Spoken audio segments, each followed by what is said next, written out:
ಸಮಾಧಿ ಒಟ್ಟಿಗೆ ಏನು ನಡೀತೋ ನಡಿಬಾರ್ದಿತ್ತು ಅನ್ನೋದಕ್ಕಿಂತ ಹೆಚ್ಚಾಗಿ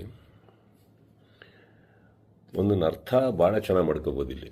ಏನಂದರೆ ಒಬ್ಬೊಬ್ಬರಿಗೆ ಒಂದೊಂದಿಲ್ಲಿ ನಮ್ಮದೇ ರಾಜ್ಯ, ನಮ್ಮದೇ ಊರು, ನಮ್ಮದೇ ಕಲಾವಿದರು.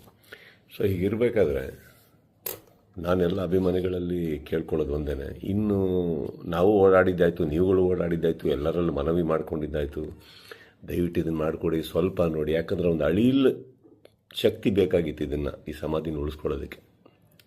ಯಾರಿಗೆ ಅಧಿಕಾರದಲ್ಲಿದ್ದು ಯಾರಿಗೆ ಆ ಶಕ್ತಿ ಇತ್ತು ಅವ್ರ ಬಗ್ಗೆ ಹೇಳ್ತಾ ಇದ್ದೀನಿ. ಸೊ ಅದು ಮಾಡಲಿಲ್ಲ ಅಂದಾಗ ಇನ್ನು ಅವ್ರನ್ನೆಲ್ಲ ವಿಷ್ಣು ಸರ್ನ ನಾವು ನೋಡಿ ಬೆಳ್ಕೊಂಡು ಬಂದಮೇಲೆ ಒಂದಂತೂ ನಾವು ಕಲೀಲೇಬೇಕಾಗಿರೋದು, ಇನ್ನು ಭಿಕ್ಷೆ ಮಾಡೋ ಅವಶ್ಯಕತೆ ಇಲ್ಲ, ಕೇಳ್ಕೊಳ್ಳೋ ಅವಶ್ಯಕತೆ ಇಲ್ಲ, ಕೇಳೋ ಅವಶ್ಯಕತೆನೇ ಇಲ್ಲ, ಮುಗ್ದೋಯ್ತಲ್ಲ.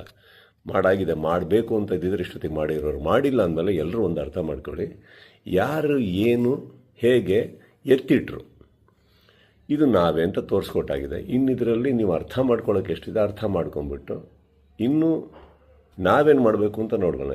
ಈಗ ಮೊನ್ನೆ ನಾವು ವಿವೇಕಪುತ್ರ ಶ್ರೀನಿವಾಸ ಅವ್ರ ಥರನೂ ಮಾತಾಡ್ತಾ ಇದ್ದೆ. ಅವರು ಒಂದಿಷ್ಟು ಯೋಜನೆಗಳು ಹಾಕ್ಕೊಂಡಿದ್ದಾರೆ, ಆದಷ್ಟು ದೊಡ್ಡ ಒಂದು ಪ್ರತಿಮೆ ಕಟ್ಟಬೇಕು ಅಂತ ಇದ್ದಾರೆ.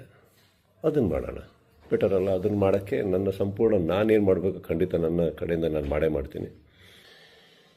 ಎಲ್ಲರಿಗೂ ಒಂದು ನೋವಾಗಿದೆ ಅನ್ನೋದು ಒಂದು ಗೊತ್ತು. ರಾತ್ರಿ ಅದು ನಡೆದಾಗ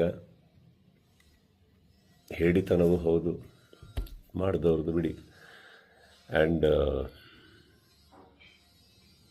ನೋವಾಗುತ್ತೆ, ಬಿಟ್ಟಾಕಿ, ಈಗೇನು ಪ್ರಾಬ್ಲಮ್ ಇಲ್ಲ. 10 ನಿಮಿಷ ಕಣ್ಣೀರು ಹಾಕಬೇಕು, 11 ನಿಮಿಷ ನಾವೇನು ಮಾಡಬೇಕು ಅಂತ ಯೋಚನೆ ಮಾಡಿ ಮುಂದೆ ಹೋಗೋದು ನನ್ನ ಅಭ್ಯಾಸ.